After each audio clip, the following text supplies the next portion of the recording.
एक बार Bill Gates ने किसी रेस्टोरेंट में खाना खाने के बाद खाना परोसने वाले वेटर को टिप के तौर पे $5 दिए। तो वो वेटर बिल गेट्स को बड़ी हैरानी से देखने लगा। तो इस बात पे बिल गेट्स ने वेटर से पूछा कि क्यों भाई, क्या हो गया, तुम मुझे इतनी हैरानी से क्यों देख रहे हो। तो उस वेटर ने बड़ी विनम्रता से कहा कि इसी टेबल पे जब आपकी डॉटर ने खाना खाया था तो उन्होंने मुझे $500 की टिप दी थी, और आप तो उनके फादर हैं, दुनिया के सबसे रिचेस्ट पर्सन हैं, और आपने मुझे सिर्फ $5 दिए। तो इस बात पे बिल गेट्स ने जो कहा वो आप लोगों को सुनना चाहिए। बिल गेट्स ने कहा कि उसके पिता दुनिया के सबसे अमीर आदमी हैं, पर मेरे पिता नहीं।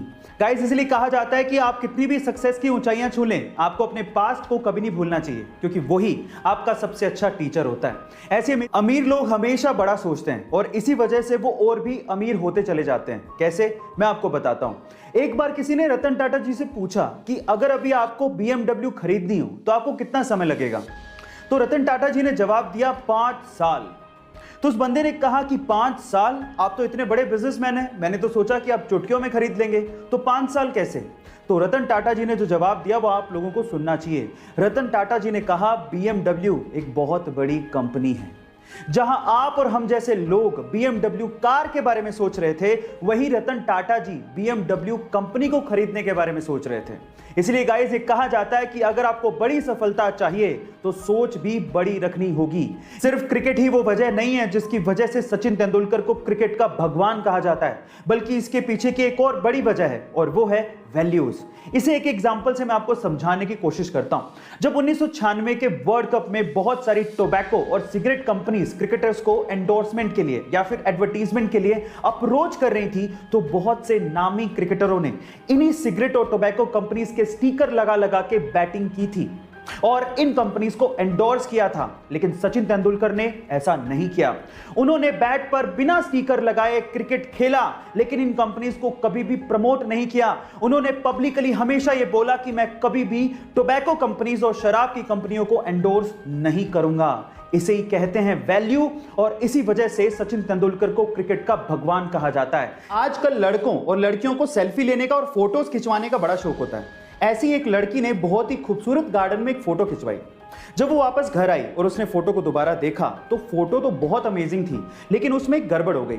उसमें एक माली जो कि पौधों को पानी दे रहा था वो भी आ गया।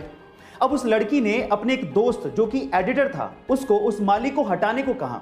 तो उस लड़के ने माली को तो हटा दिया, लेकिन साथ ही साथ उस पार्क की रौनक को भी खत्म कर दिया। अब एक उजाड़ से पार्क में लड़की खड़ी थी, ऐसी फोटो उसने बना दी। अब ऐसा करके उसने एक शानदार मैसेज देने की कोशिश की। रिसेंटली एक टीवी एक्टर विराट पटेल ने अपनी long time girlfriend Sonali Khanna से शादी की, और वो भी बहुत ही बिरले अंदाज में।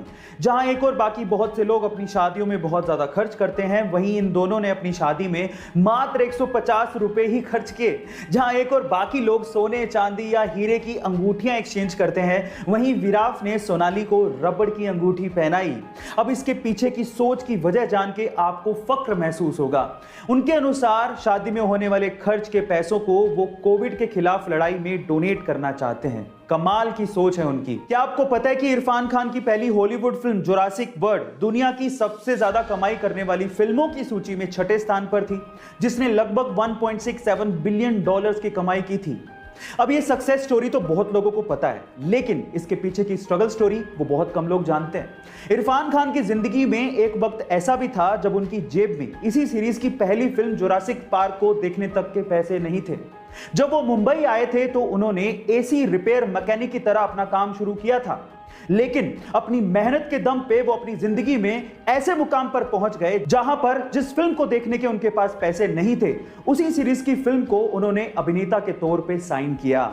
गाइस, इसीलिए कहते हैं कि अपने आप पे विश्वास रखो और मेहनत करते चले जाओ, एक दिन आपका वक्त जरूर बदलेगा। वॉरेन बफेट एक ऐसा नाम जिन्होंने इन्वेस्टमेंट के दम पर अपने आप को दुनिया भर के अमीर लोगों की सूची में शुमार रखा। आज इस वीडियो में मैं आप लोगों को वॉरेन बफेट के कुछ इन्वेस्टमेंट के सीक्रेट्स बताने वाला हूं। नंबर 1, वॉरेन बफेट कहते हैं कि इन्वेस्टमेंट का सही समय आज, अभी और इसी वक्त है, इसलिए आज से ही अपना इन्वेस्टमेंट शुरू कर दीजिए।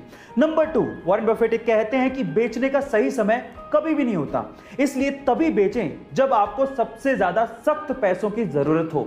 एंड नंबर 3, आप वहीं पे ही इन्वेस्ट करें जहां पर आप लंबे समय तक होल्ड करके रख सकते हो, और अगर आप लंबे समय तक होल्ड करके उस चीज को नहीं रख सकते तो वहां पर अपने पैसों को 10 सेकंड के लिए भी जाया ना करें।